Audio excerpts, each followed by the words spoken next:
This is the most important thing that you have to work on if you want to build yourself and to become successful. As human beings, it's normal for us to look for comfort. If we are given the choice to do things that we want and to do things that we have to do, madalas pinipili natin yung gusto nating gawin.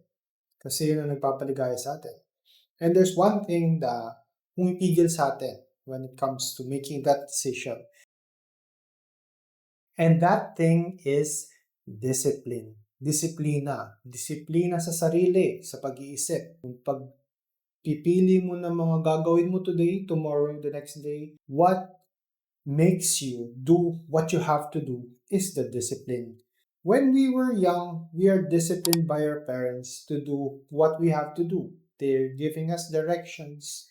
Ito ang tumutulong sa atin para lumaki ng tama and to make the right decisions. When we are adults, when we have no constraints, and we are making decisions by ourselves, diyan na papasok yung discipline. Disiplinado ka ba as a person to do what's right rather than do what is not necessary? Diyan na nasa-separate yung mga taong successful sa mga taong nag-fail. Kasi yung mga successful na tao, discipline talaga sila and they are focused on doing what is right. Yung mga tao na pinipili nila mula yung sarap and gusto nila magpahinga, they end up regretting this because they fail in life. Pag tamad ka talaga, marami kang hindi magagawa. And hindi naman tayo bumabata.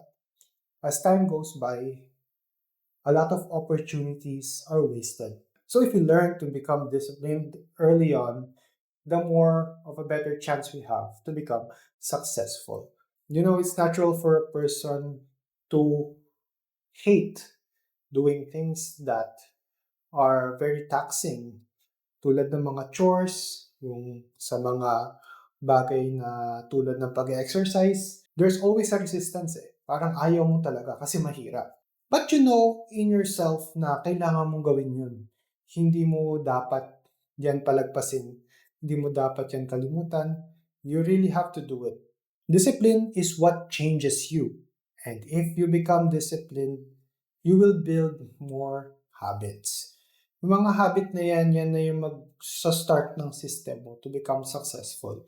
If you become disciplined in the morning, waking up early, and then doing the things you have to do rather than procrastinating, rather than putting it aside. Kasi yung ibang tao usually sabihin nila bukas na lang yan or sa susunod na lang yan. Usually talaga na-delay siya. Diyan na tayo lumalayo sa goal natin.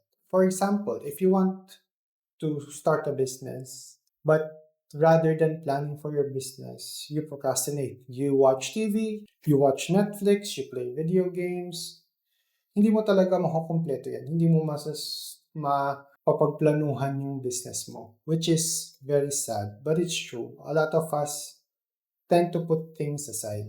So if you have the discipline to start, you have the discipline to do things, you will be able to achieve more. Sabi nga nila, nasa huli yung pagsisisi. Pag dumating na yung oras na huli na ang lahat, and you missed a certain opportunity, you will feel really bad kasi sayang, sasabihin mo, sana pala ginawa ko to. Only I was disciplined enough to do this, I would have already gained something. Meron na sana ako nakuha. And we don't want to be living in regret. So the hardest part about being disciplined is starting. It's very hard kung nasanay ka na sa mga bad habits and trying to put things off. So you have to start there. It's like a mental battle. If you become disciplined in a certain aspect and become consistent about it, you will eventually work it out. Masasanay yung katawan mo. Like yung example mo kanina sa pagising ng maaga, if you do it consistently, fight the urge to extend your sleep, have the discipline to sleep early, you do it for a number of days, weeks, eventually masasanay yung katawan mo. Discipline plus consistency can do you wonders. Marami kang ma-accomplish talaga. Discipline is very important in different aspects of our life.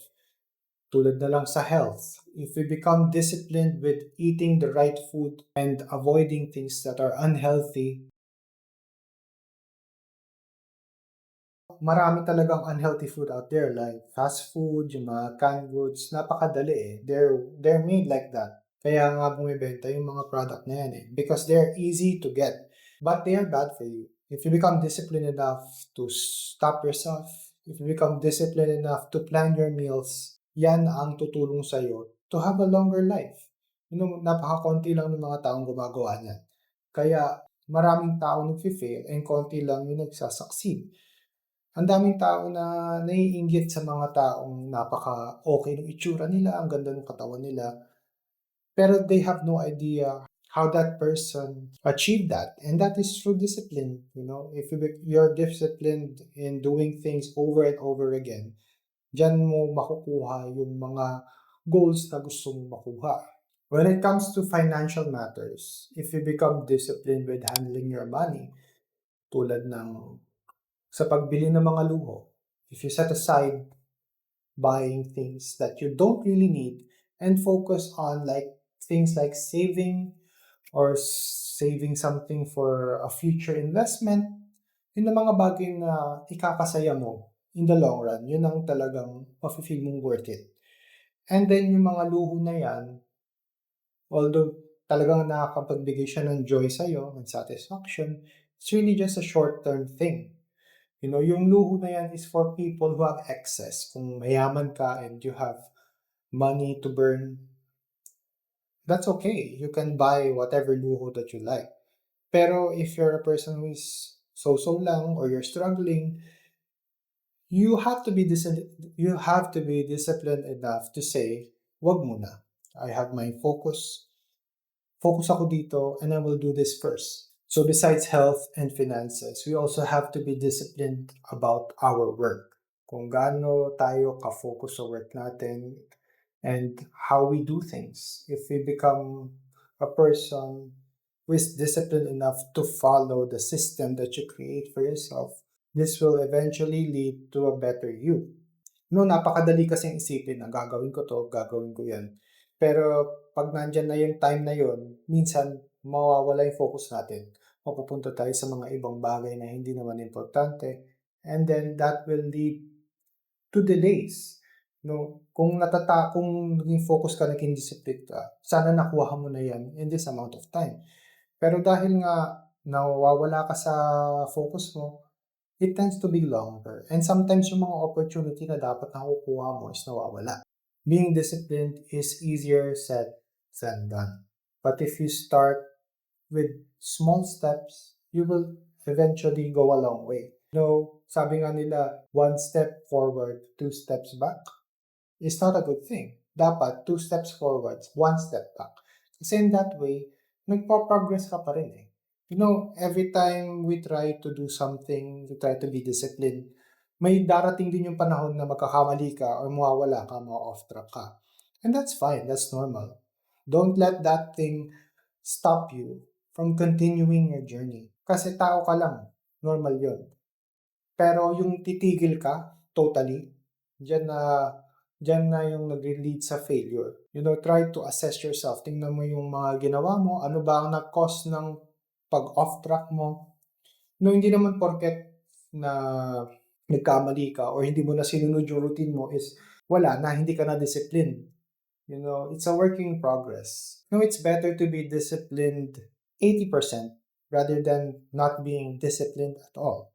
For example, when it comes to exercising, if you think na exercising every day makes you disciplined, and then when you miss one day, you really feel bad about it.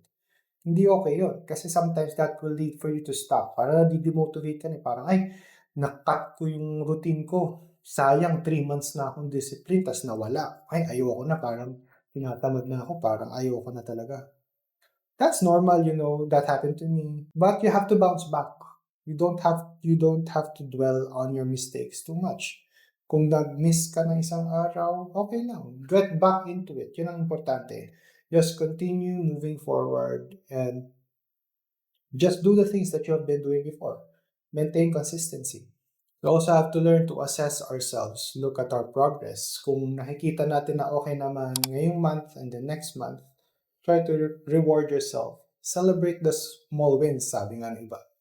And if a certain strategy is not working for you, try to become flexible. Maghanap ka namang ibang ways na baka mag-work sa'yo. Kung may sinusundan kang certain na tao na nagbibigay ng advice sa'yo, pero when you try to apply it to yourself, parang napakahirap parang hindi ko magawa. Then why not try to adjust it a little bit? Hindi naman kasi pare-parehas yung tao. I'll give you an example. If there's a person, a certain influencer, a health influencer, at ang advice niya sa'yo is eat healthy foods and do not eat junk foods. Do not eat fast foods at all. You have to do this to have a healthy body, to look good, and then you follow that person's strategies. Pero in your circumstance, kung wari, meron kang mga anak, meron kang hinahatid, meron kang sinusundo, inaalagaan, there are times na wala kang choice Hindi ka makapagluto, hindi ka makapag-prep ng pagkain mo. And the only choice is to buy fast food.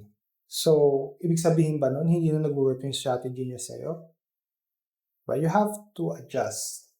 If there are certain days na sobrang busy ka, let's say, kunwari, on weekdays, why not just try to eat fast food on those days? Kasi yun ang pinaka-convenient para sa'yo And then on the other days, siguro, sa dinner mo, and then on the weekends, you don't eat junk food.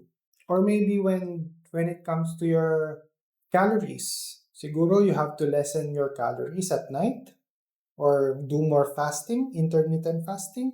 Maybe yun ang mag-work sa'yo. Hindi talaga mag-work ang isang strategy sa lahat ng tao. We have to become flexible. And we shouldn't be discouraged with our circumstances kasi yan ang magli-lead sa atin sa failure. Study yourself. Hindi lahat ng strategy mag-work sa'yo. Focus on your discipline and consistency.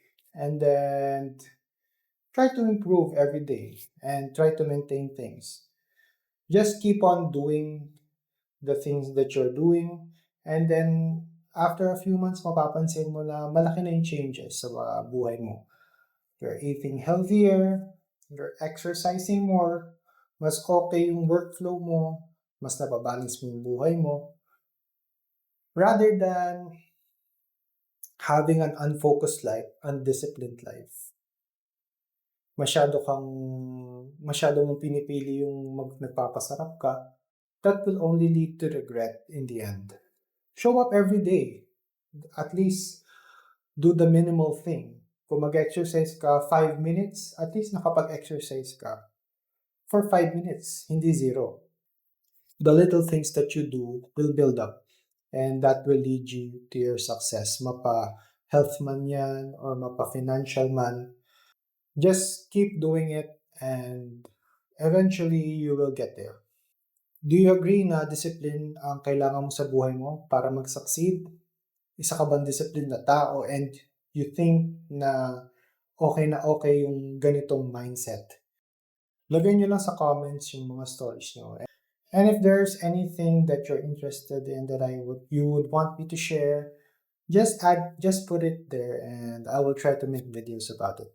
Sa pagko-content create pa lang yung discipline mo na pag-post everyday, sa pag-isip ng mga bagong content, yan ang pinakakailangan if you want to succeed in this kind of business. And I can say na in everything that we do, discipline is very important. We tend to avoid it most of the time, and most of the time, we choose comfort. Pero alam natin sa sarili natin na we're doing what is wrong. Add discipline to your life and have no regrets in the future. That's all for now. See you on the next one.